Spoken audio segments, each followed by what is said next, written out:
Thomas will be speaking with us today about his book, Malamander.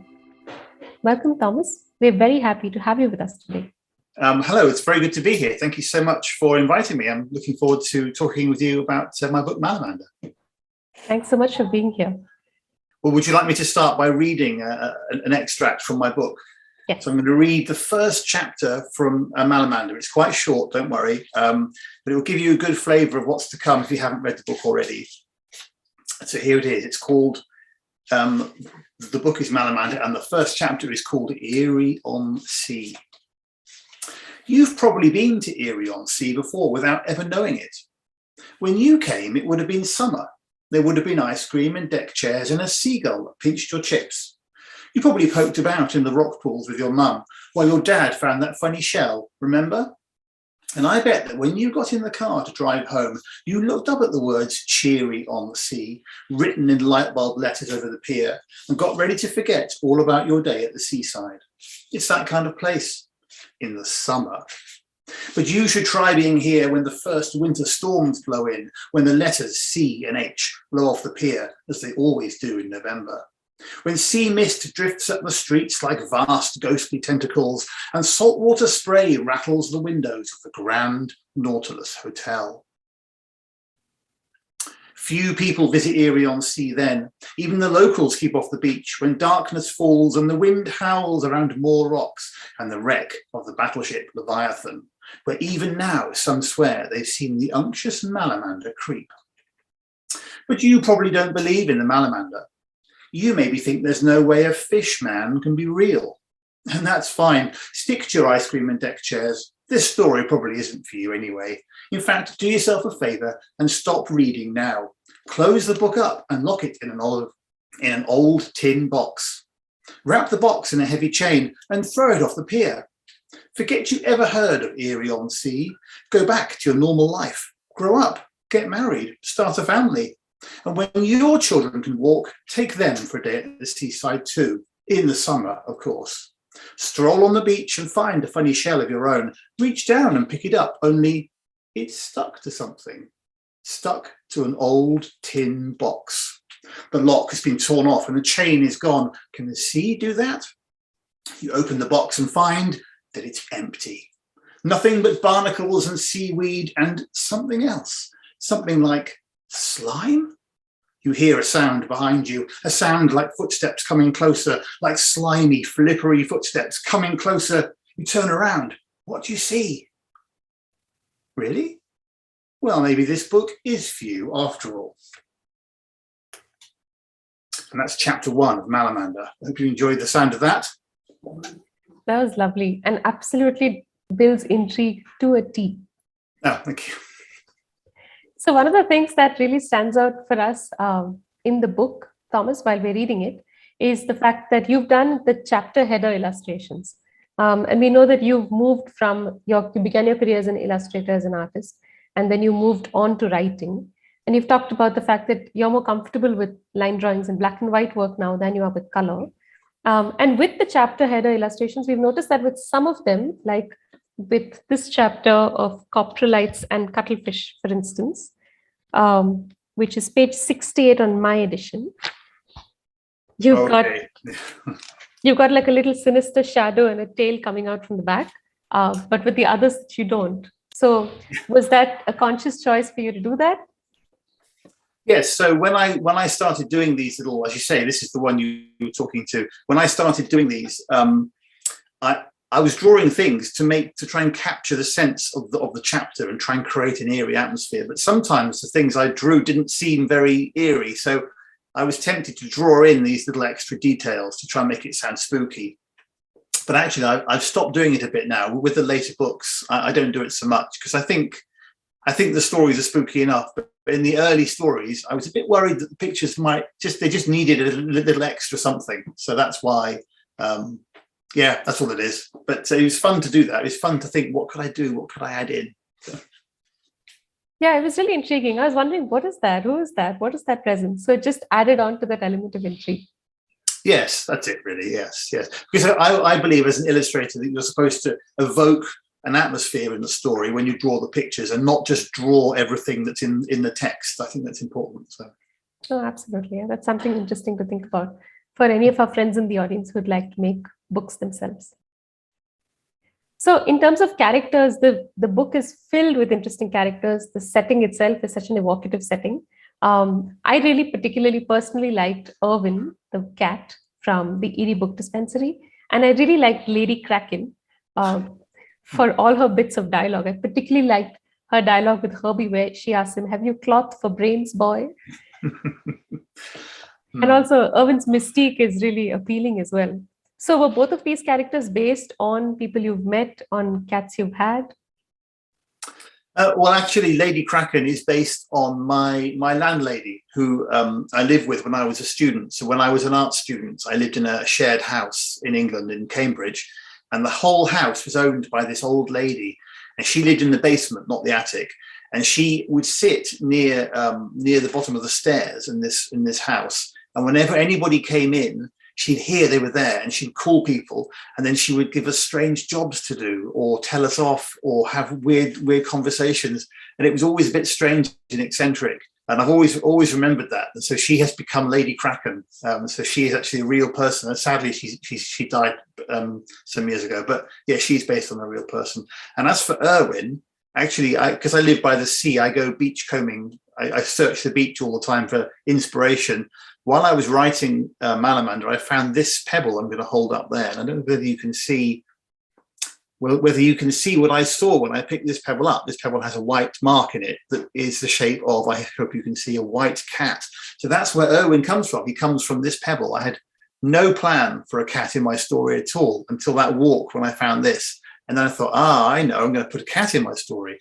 I think bookshops and cats go together really well. And of course, now Irwin has become quite an important character in the later stories. But yeah, he came from reality too, if you see what I mean. Oh, that's really interesting. That's very cool, and I'm sure our audience is very happy to hear that. We have some questions that have come in for you from the readers, Thomas. Johan Emmanuel asks you. He's from Trivandrum International Residential School, which is in South India. He asks you, what are the different media that you've used as an illustrator, or in your experience as an illustrator? What sort of media have you worked with? Okay, so that's a good question. So I graduated from art school in 1995 at a time when digital mediums or digital media hadn't quite taken off. So all my education in art school was with traditional media, with paint and paper and all these things. And I've never really quite got away from that. So I still use real paper, real inks, real pens, even though I often scan those things and try and touch up in Photoshop and Procreate. I very rarely create everything in a digital environment. So I usually use a traditional media, often watercolor paints, concentrated watercolors, colored pencils, and these sorts of pens. I have lots of these very fine liners I love to draw with. I have them all over the place. So yeah, I use mostly traditional media. That's interesting. There's a few questions that have come in on this aspect of your work where you write and you illustrate. So there's Sharanya Nagraj who asks you, because of the writing, does the drawing get easier and vice versa? And we have a related question from Aryaman Kindra who asks you, do you feel that words speak more to readers who are in the age group of, say, 7 to 8 years? Or do you feel like illustrations speak more to them? Well, those are good questions. So I think that so what was the first question again? Sorry, I was too busy thinking about the second question, which is a hard one to answer. No worries. The first question was, does it become easier? Does the writing become easier because of the illustration, and vice versa? Do they feed into each other? Yeah, so on that, I started out as an illustrator who was trying to write, and I've slowly become over the years a writer who also illustrates. And in fact, now I see myself as more of a writer. And in fact, I find perhaps writing a bit easier. But I miss drawing. So if I don't do any drawing for a long period of time, I really miss just making marks with pens. So I do still have that instinct. And as for which one speaks with greater vibrancy for young readers, that's tricky. I think that pictures have a great deal of power and they can convey a story on their own. but you can't quite beat when you've picked the right words, and maybe it rhymes, and maybe there's a structure in the sentence, and you've managed to sort of balance that sentence and express something in words. That's quite powerful as well. I think the best combination is when the words convey the meaning, but then the drawings kind of convey an atmosphere and a feeling to go with that meaning, and that can be a very powerful combination. That's lovely. I'm sure Sharanya and Ariman have been taking copious notes from what you said. Thanks for the questions. So now turning back to Herbie and Violet, Thomas, and the Eerie on Sea mystery series, we know that Malamander came out in 2019. It was followed by Gargantus in 2020 and Shadowgast in 2021. Fester Grimm, the fourth book in the series, comes out this year. So excited. And the fifth book, Mermedusa, is due to be published next year. So two questions. One, do Herbie and Violet come closer to finding out more about their past as the series progresses? And second, when you began writing Malamander, did you know that Herbie and Violet would reappear in 4 more books, that there'd be an Eerie on Sea website, that there'd be a trailer, there'd be merchandise and film rights sold? Did you know all of that when you started writing it? So I didn't know all of that. I just felt when I was about halfway through writing the book, that there was a lot of material here, more material than one book, really. And it would have been unfair to the characters and the material to just write one book. But I didn't feel like 3 was quite enough. So I was just filled with the question, how many books should I try and write? And the publishers initially gave me a 3-book contract, but I just felt like there was more material here. We should go for a bit longer, but not too long, because it's a mistake to push something too far. So eventually I persuaded them to publish 2 further books. But when I started out, no, I didn't know it was going to be a 5-book deal at all. And, I've been very pleased with how it's been received and where it's all gone. But I think the trick is knowing when to stop. So I'm writing the last book now, the 5th book, Mermedusa, and it's quite hard. It's the hard book, because to answer the other part of your question, Herbie and Violet have got these unanswered questions. They've got these mysteries. Herbie doesn't quite know where he came from originally, and Violet was looking for her parents and didn't quite find them. So what's going to happen? And of course, I can't spoil that last book, but at the same time, a lot of those mysteries that hang on and follow through all the other books will all come together at the end. So there will be a kind of coming together of all those threads at the end, but I'm not going to spoil it. Completely looking forward to it. Is there any pressure because of this, the fact that you have readers' expectations, you have all of these storylines that are coming together? I mean, now that you're in the process of writing, it just seems like a related question to ask. Yeah, so it is quite hard. And I get people say to me, I want to know the story of Mr. Mollusk, for example, the hotel manager. Surely there's some story there. And I think, well, there is, but is there room? Is there room for Mr. Mollusk as well? And so I do get questions, and I feel under a bit of pressure. And also, people have been very kind to say that they really like my books. So I really don't want to write a bad one. They all have to be really, really, really good all the time. And that is, being really good all the time is very, very hard work. So, I do worry about it, because I don't want to write a bad book. I want the books to be as good as they can be. So, yeah, I do feel under a bit of pressure. And I think the last one, there's a risk it might get huge. It might be a huge book, and that's not a good idea either. So I have to be very careful. Right. We wish you all the very best of luck with that one. Can't wait for that to come out. We've got a really lovely question that's come for you from Prithviraj Mehta from our audience, who asks, does your experience of working in a bookshop in your younger years inspire how you've described the arrangement of books in a detailed manner in the book dispensary? Yes, I think so. Yes. So I've always loved bookshops and libraries, and I always feel very comfortable when I'm surrounded by books. And I do like, I've always fantasized about writing a story set in a bookshop. Yeah, I think so. The experience of being in a bookshop yeah, I mean, I think my problem was my book. I had this idea of a bookshop where you don't choose the book chooses you, a long time ago. And I could never work out what to do with it as an idea. It's a great idea on its own. Is it enough for a story? So this idea of this book, this mechanical monkey that types out a code, is an idea I've had for a long time. And it was only when I was actually creating Eerie on Sea and trying to imagine the funny little shops and things you find there, that I remembered this idea, and I thought, this is where a weird bookshop like that should be. So I have been carrying around this desire to write about a bookshop for a very long time, but I'm glad it found a home in the end. That's lovely. Thomas, we've also read and watched you talk about what your reading life was like when you were younger, when you were a child.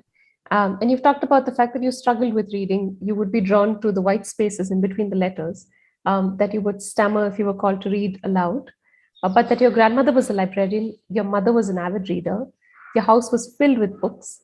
And you also talked about the fact that your teacher, Mr. Johns, put in a lot of effort to help you and make sure that you weren't left behind. So for the teachers in our audience, do you think you could tell us a little bit about how it was that he supported you? Yes. So the great thing about Mr. Johns, and he wasn't the only teacher who helped, it was that he noticed that I had a problem, because I was too young and I didn't know to go to him and say, I have a special problem and I need extra help, because children don't really do that. But he noticed, and he not only noticed, but he then made the effort, the extra effort. And of course, teachers work hard already, so I know it's very difficult. But he understood, for example, that if I was going to read, I had to read a book I wanted to read. There's no point pointing to a book and saying, if you read that, that'll be a good book. He needed to know. So he did actually bring me a book that he knew I would read. And I loved Star Wars when I was young. I loved all things Star Wars. So he got hold of a Star Wars book and gave it to me and said, you can borrow my book, he said. And I was amazed. My teacher had lent me a book and it was about Star Wars. So of course I read it. And he understood that that's how, once you, if you get a fear of reading, for example, it's a difficult thing that's hard to do, then you avoid it. But once I'd seen that you could read and it was fine and it was about something I wanted to read, then that broke the barrier, and that's what he did. And I'm very grateful to him. And so, teachers have a really can have a really powerful effect on a child in that position. Absolutely. I think that's a wonderful nugget for all of us to carry with us in our interactions with students. Something else that's come up, Thomas, is from a member of our audience, Johan Emmanuel, who has noted all of the great books that are on the shelf behind you. And he asks you, was Malamander inspired from any books that you read in the past? And a related question along with that is, you've made it a point to not illustrate the Malamander in your books, because you wanted students and readers to imagine the Malamander for themselves. But you've also had a chance to see students' work. So are there any depictions of students of their ideas of the Malamander that have matched up to how you imagined the Malamander in your head? Yeah, so that's an interesting question, because you're quite right. I didn't want to just draw the Malamander and say, here, everybody, this is what it looks like. But I have to still describe it in the story. So I've described it quite loosely as scaly and spiny and horrible, but never in too much detail. And there have been competitions in schools to draw the Malamander, and they were always an immense fun to see what gets created. And I never tell anybody, no, that's not right. I always just admire what they've done, really. But as for books that have inspired me, yes, I think all the books I loved as a child have found a sort of home, if you like, in my own writing. They're all part of my. So, for example, the first really big book, the first full-length novel I read when I must have been about 12, was The Hobbit by Tolkien. And that had a huge effect on me. And just the fact that there's a map in that book, I always knew when I wrote my own books, there would have to be a map, so it's that kind of thing, really. But as for the Malamander, I could actually show you, if you wanted, even though I haven't drawn the Malamander, when the American publishers took on the book, they said, well, we have to draw the Malamander. So they have a different illustrator who's drawn pictures throughout. And he has drawn the Malamander, and I could show that to you if you want to see it. Because I was quite worried when I heard that he'd drawn the Malamander. I thought, well, that's a shame. And then I saw it. And then I'm not worried now, because this is what he drew. You ready? Oh, wow. It's amazing, and it's monstrous, and it's brilliant. And that works really well for the Malamander. But that doesn't mean that's exactly what it looks like. But I was just so relieved to see that drawing as well. So you can go either way, is what I'm trying to say. Right. Okay. Excellent. Thanks so much for that. And that's such a treat that we got to see the American edition. Yes, it's got the same cover as the one Right. it's a bit different, but it's full of drawings. So it's interesting. Okay, excellent. Yeah, I'm sure that if anybody in our audience has a chance to pick it up, they will. We have a question from Archana Mishra who asks you, why did you make the mechanical mer monkey a mechanical mer monkey and not a mechanical monkey or a mechanical mermaid or anything else? Well, I hinted earlier that this was an idea I'd had for a long time about this bookshop. So my idea was there would be a bookshop. There would be a mechanical monkey that would type on the keyboard. And the only things I had in the idea, apart from that, was the owner of the bookshop was a slightly mysterious woman who wore a shawl. And then there was an author, a slightly strange author who was always in the bookshop. And that's all I had. And so when I decided to put all this in Erie on Sea, I wanted to make some adjustments. So I added a mermaid's tail to the monkey to make it seem like it belongs by the sea. And then I changed the owner into Jenny Hanover a little bit, and then the slightly dodgy author became Sebastian Eel. So that's why the mermonkey has a tail, anyway. But as for why, I just thought it was fun. I don't know why. I just thought it was fun. Excellent. Yeah, I don't think anybody has ever encountered a mermonkey in any book so far. Not yet. Hopefully we will Not soon. yet. Since we're on the subject of the mermonkey, we do want to ask you, Thomas, we are living through a time which is difficult. We have a pandemic that's not yet run its course. We have a very visible war that's being waged in parts of the world. There's conflict all around us. So at a time like this, if a reader had to go to the mermonkey and ask for a book, what do you think it is that the mermonkey might prescribe for readers, which may not be what they're expecting, or what they want, but possibly what they need? Yeah, so that's a tricky question. So what would the mermonkey prescribe for you or for I? So, I mean, we do live in difficult times, and I think that more than ever, especially young readers, need some hope, I think, and some positivity for the future. And I think we need to be shown the example of kindness more often, and also value of friendship more often. And so I would hope the mermonkey would reach past your expectations and your hopes for that book and find something that inspires in you a sense that the future will be okay if we all stick together and work together. And I don't know what the title of that book is. I wish I could write it myself, but I think it would be a book like that. I would certainly hope so. Yeah, that's a clever answer as well. Thank you for that, Thomas. Oh, thank you. I was worried about that question. Right. So I also want to ask you, Thomas, now you've talked about the fact that there's a lot of you in the character of Herbie. He's responsible for the Lost and Foundry at the Grand Nautilus Hotel. He gets to collect people's stories through their belongings. And it seems similar to how you collect and imagine stories from things that you find on the beach while you're beachcombing. And now you've done 5 books with Herbie as the central character. Do you feel like in the next book that you create, which is not from the Erie on Sea series, that you will imbue as much of yourself into the central character next time around? I think yes. I think inevitably. I think I'd find it quite hard to write a radically different character. I do have an idea for what I'm going to write next, and it's a small group of child characters, a small group. And I'm trying to work out how I'll do that. Will I write it all from the point of view of one person, or will I write it, will I jump from head to head? I'm not sure. But inevitably, it's going to be myself that comes out. And I think with all writers, every character they write, there's a bit of themselves in there. So, yeah, but it has to be different. I can't keep doing the same thing. So I have to be creative and find some different way to do what comes naturally. That's lovely.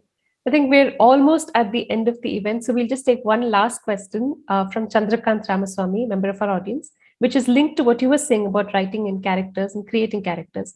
And so he says, how do you choose a character? Does the character drive the story, or based on the story path, does the character appear? Yeah, so that's a good question, because sometimes I want a character and I just want somebody like X or like Y. But sometimes I feel I need a certain type of character, and I didn't know that until I was writing the book. And then suddenly you realize I need this thing to happen, and I need a character who might bring that in.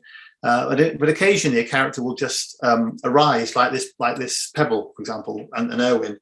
But of course, actually thinking of Erwin, if you've read Malamander, you'll find Erwin has this slightly strange ability, which I won't spoil, but becomes apparent at some point during the book. Well, I didn't know while I was writing that character that he could do that thing that I won't spoil. So when he did it as I was writing out that scene. He suddenly did that thing. Well, but I was writing it, but it surprised me. So in a sense, I think writers have to be a bit open to chance events and sudden inspiration, and that can take a book in a completely new direction. But I think you have to be open to that. So that's my answer. Sorry. Thank you. That was perfect. Thank you so much for taking the time out, Thomas, to do this with us. We're at the end of our half an hour. I'm sure our readers have thoroughly enjoyed being a part of the session. We certainly have from the NLF team. Thank you so much for doing this for us. We can't wait to see Festivrim, and we can't wait for Book 5, which comes out next year. Well, thank you. Thank you for inviting me, and thank you for all the great questions. And I hope you enjoy the rest of the festival. Thank you. Thank you so much, Thomas. Bye-bye. Bye. See you.